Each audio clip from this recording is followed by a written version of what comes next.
Bismillahirrahmanirrahim. Assalamualaikum warahmatullahi wabarakatuh.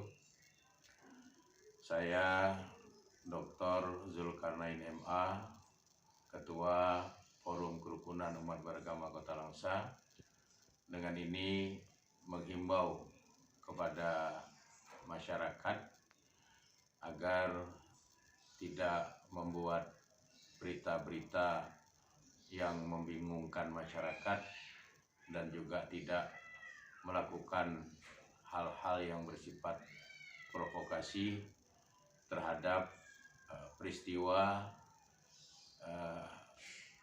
penembakan 6 anggota FPI yang terjadi di kilometer 50 Jakarta. Karena kita selaku masyarakat tidak mengetahui dengan pasti kejadian yang sebenarnya.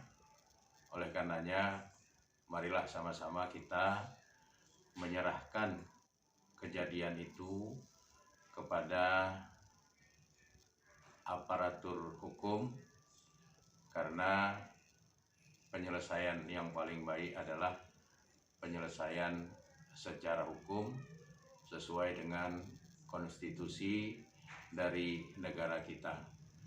Demikian, terima kasih. Assalamualaikum warahmatullahi wabarakatuh.